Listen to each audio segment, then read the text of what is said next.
अस्सलाम वालेकुम दोस्तों, आज की इस वीडियो में हम आपको बैंगन के पुराने पौधों को नया करने का तरीका बताएंगे।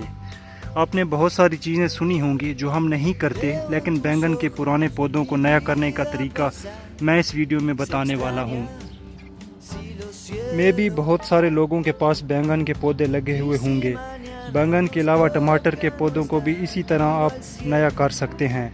बहुत आसान तरीका है, कोई मुश्किल नहीं है। तो चलें मैं आपको गाइड करता हूँ। अच्छा, सबसे पहले हम ये देखेंगे कि क्या हमारे बैंगन के पौधों पर फ्रूटिंग ज़्यादा है या कम है, नए बड्स बन रहे हैं या नहीं बन रहे। दोस्तों, बैंगन का पौधा लगाने से पहले इस बात का ख्याल रखें कि अगर आप बैंगन के पौधे को ज़मीन में लगा रहे हैं तो आपके पास जगह ज़्यादा होना चाहिए। मतलब कि बैंगन का जो पौधा है उसकी जड़ें बहुत ज़्यादा फैलती फूलती हैं, इसलिए उसको जो है ज़्यादा स्पेस की ज़रूरत होती है। कुछ लोग क्या करते हैं कि बैंगन के पौधे लगा तो लेते हैं, लेकिन उनके दरमियान जो फासला है वो बहुत कम रखते हैं। मैं आपको इधर दिखा देता हूँ, हमारे जो बैंगन के पौधे लगे हुए हैं, इसको देख लें और फिर इसको देख लें। मतलब दरमियान का फासला आप खुद अंदाज़ा कर लें कि कितना फासला है। तो इसी तरह आपने भी जो है फासला इतना ही रखना है, ये देख लें। कुछ लोग क्या करते हैं कि छोटे छोटे पॉट्स में जो है बैंगन के पौधों को लगा देते हैं। छोटे पॉट्स में ग्रोथ तो हो जाती है पौधों की, लेकिन यह है कि फ्रूटिंग इस तरह नहीं आती जिस तरह आपको वीडियो में दिखाया जा रहा है कि छोटे छोटे पौधों पर जो है वो फ्रूटिंग आई हुई है। तो इस बात का आपने ख़ास क्या रखना है कि आपने जो है बैंगन के पौधों के दरमियान वाली जो स्पेस होती है वो ज़्यादा छोड़नी है। अगर कम स्पेस छोड़ेंगे तो पौधे जो है वो बढ़ते जाएंगे, लेकिन उन पर जो है फ्रूटिंग बहुत कम आएगी। अच्छा, हमारे पौधों की जो है ग्रोथ चेक कर लें। ग्रोथ माशाल्लाह बहुत ही अच्छी जा रही है। क्यों अच्छी चल रही है? इसलिए कि इनको रोज़ाना की बुनियाद पर जो हम पानी देते हैं। पानी हमेशा याद रखें, पौधों को सेकंड टाइम दें, और इसलिए भी इनकी अच्छी ग्रोथ है। इसका ये राज भी है कि हमारे पौधों की ज़मीन जो है वो बहुत ही नरम है, मतलब रेतली ज़मीन है। ये आप देख सकते हैं, इधर आपको रेत नज़र भी आ रही होगी। तो मैं अपनी अक्सर वीडियो में ये आप बयान करता रहता हूँ कि पौधों को लगाने के लिए आपके पास मिट्टी नरम होनी चाहिए। मिट्टी जितनी ज़्यादा नरम होगी, आपके पौधे की ग्रोथ उतनी ज़्यादा अच्छी होगी, उस पर जो है उतनी ज़्यादा फ्रूटिंग आएगी। तो ये देखें, हमारे पास जो है मिट्टी है बिल्कुल ही नरम है। तो आपने जब भी कोई भी पौधा लगाना है, चाहे वो फल वाला है, फूल वाला है, तो कोशिश करें कि उसकी जो मिट्टी है वो नरम ही रखें। अगर मिट्टी सख्त है तो सर्दियों के मौसम में जो है उसमें जो है आप गोबर खाद जितनी ज़्यादा मिक्स करेंगे, मिट्टी उतनी ज़्यादा जो है वो अच्छी बनेगी। अच्छा दोस्तों, आज की जो तारीख़ है वो पहले आपको बता देता हूँ। आज 8 जून 2023 है। वैसे तो बैंगन के पुराने पौधों को नया करने के लिए जुलाई अगस्त का महीना ठीक रहता है, क्योंकि अभी अगर देखा जाए तो जिसके पास भी बैंगन के पौधे लगे हुए होंगे वो छोटे ही होंगे, लेकिन तेज़ हवा की वजह से कुछ पौधे जो हैं वो गिर जाते हैं, जैसा मैं आपको वीडियो में दिखाना वाला हूँ। तो ऐसे ही पौधों को नया करने का तरीका आज आपको बता देते हैं। जी, आप पौधे देख लें।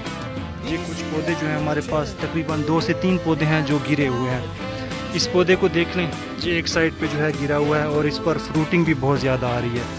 और एक ये पौधा है, ये बिल्कुल ही ज़मीन के साथ टच है, ये देख लें। तो मैं इस पौधे को जो है दिखा देता हूँ आपको कि आपने क्या करना है। आपने करना ये है कि ये इसकी जो बड़ी शाखें हैं, ये वाली जिसको मैंने पकड़ा हुआ है, इसको आपने क्या करना है कि यहाँ से जो है आपने कट कर देना है। यहाँ से, ये आप देख लें, यहाँ से इसको कट कर देना है। इसके अलावा ये जो छोटी छोटी शाखें हैं, ये वाली हो गई, ये वाली हो गई, इसके अलावा नीचे भी जो है इसकी काफ़ी शाखें अभी निकल रही हैं। ये देख लें, ये शाख हो गई, मतलब इसके साइडों पे जो है ये वाली शाख हो गई, इसको छोड़ देना है। बाकी जो सेंटर वाली है शाख बड़ी, या आपके पौधों पर जो है वो साइडों पर भी बड़ी शाखें होंगी, तो उनको जो है आपने काट देना। मैं आपको मिसाल के तौर पर समझा रहा हूँ कि इस तरह ही करना है। दूसरा पौधा मैं आपको दिखा देता हूँ। दूसरा पौधा जो हमारे पास है वो ये है, ये देख लें। अब अगर आप इस पौधे को नया करना चाहें कि आपका पौधा जो है वो बहुत बड़ा हो गया है, जैसे ये देख लें टहनी, ये बिल्कुल ही जो है जो मुड़ गई है, तो आपने इसको क्या करना है, आपने इसको यहाँ से जो है काट देना है। यहाँ से काट देना है। इसके साइड पर ये छोटी टहनी है, ये भी है, ये नीचे भी हैं, इसके अलावा ये निकल रही हैं इससे, तो इनको जो है आपने छोड़ देना है। इसको भी आपने छोड़ देना है। जो बड़ी टहनियाँ हैं उसको यहाँ से काट देना है। तो इससे ये होगा कि आपका जो है वो पौधा नया हो जाएगा। इंशाल्लाह इस तरह जो है आपके पौधे कम से कम 1 साल तक भी चल सकते हैं, ये इसकी गारंटी है। हाँ, सर्दियों के जो कुछ महीने होते हैं उन महीनों में जो है इन पर फ्रूटिंग नहीं आएगी, लेकिन आपके पौधे सही सलामत रहेंगे।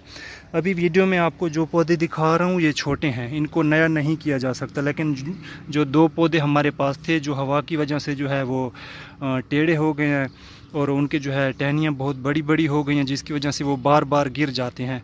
तो इसलिए हमने आपको बताया कि अगर आप पुराने पौधों को नया करना चाहें तो इस तरह कर सकते हैं जैसा आपको तरीका बताया गया है। हमेशा याद रखें कि मोटी टहनियाँ जो हैं वो काट देनी है, नीचे से जो छोटी छोटी टहनियाँ हैं उनको आपने रहने देना है। तो इंशाल्लाह इससे जो है आपके पौधे नए हो जाएंगे, नई जो टहनियाँ निकलेंगी उन पर जो है फ्रूटिंग इंशाल्लाह ज़्यादा आएगी। तो दोस्तों ये थी हमारी आज की वीडियो, जिसमें हमने आपको बताया कि आप अपने पुराने बैंगन के पौधों को नया किस तरह कर सकते हैं। तो इंशाल्लाह नेक्स्ट वीडियो में एक नए टॉपिक के साथ हाज़िर होंगे। तब तक के लिए इजाज़त दीजिए। अल्लाह हाफिज़।